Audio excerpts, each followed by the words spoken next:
Let's turn now, if we can, sir, to the terrorist attack in Nice on Saturday. ISIS claimed responsibility for inspiring that horrific truck attack that killed 84 people, wounding more than 200. Does the U.S. have any intelligence to back up this claim by ISIS that it, at the very least, inspired the attack? Well, there is public information that has been leaking out from France, from the investigation itself, regarding a, quote, very rapid period of radicalization. We know, obviously, what everybody now knows publicly, that he was a Tunisian who was given permission to live in France.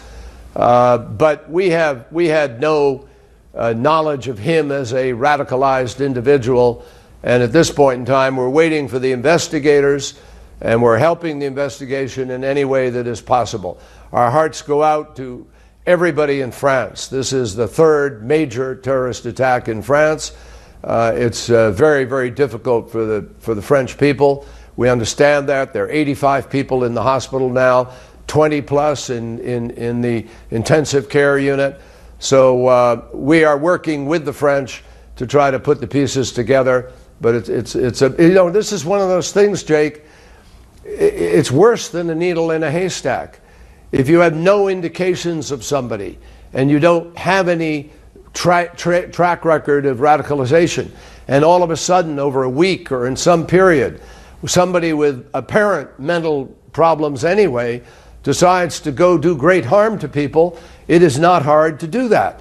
And governments and law enforcement have to be able to get this right every hour, every day, 24 hours a day, 7 days a week, 365 days a year. If you're a terrorist, and particularly of 1 or 2 days vintage, you can just go out and do something very easily. What we believe this indicates, however, is that Daesh, ISIL in Syria and Iraq is under great, great pressure. And people are acting out in various places, but they are not growing in their ability to do things. They are shrinking. We've taken back 40%, 45% of the territory they held in Iraq.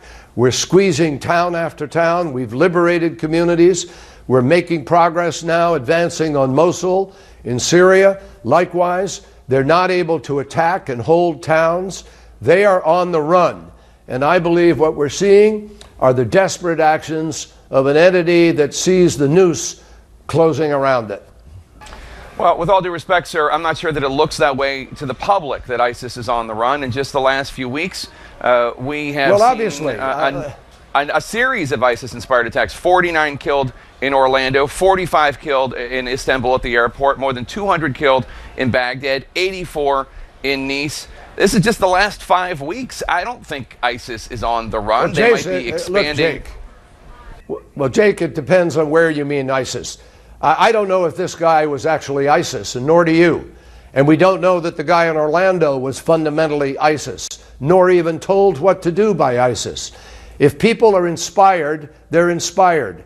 But ISIL, which is based in Iraq and Syria, is under huge pressure. And that is just a fact. Now, there are thousands of fighters, some of whom left the area of the fighting years ago, and they are sitting in some community somewhere in the world. And if you're saying that one person standing up one day and killing people is a reflection of ISIS moving in Iraq and Syria, I think you're dead wrong. Now, is it capable for people to be inspired by them and go out and do great harm to people? I said that. I acknowledge that. Yes, there is that danger.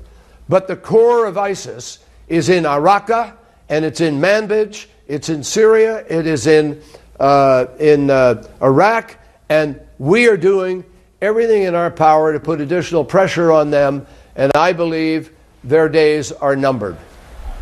You're doing everything you can do? I mean, I think there are a lot of people in the United States, in the Pentagon, in the national security apparatus, who have a number of suggestions as to what more could be done to put pressure and to eliminate the threat of ISIS. And a lot of people have talked about American troops going in, etc. Congress displayed absolutely zero willingness to vote to do that.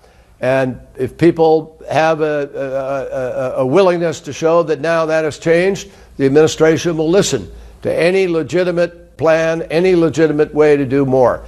But I believe that the pressure is mounting on a steady basis, with more and more being done on a consistent basis, and we welcome additional thoughts from members of Congress, from anybody in the intel community and the defense community who knows or suggests President Obama is open to any legitimate ways of moving faster that meets the test of our security needs and of what the Congress is willing to support.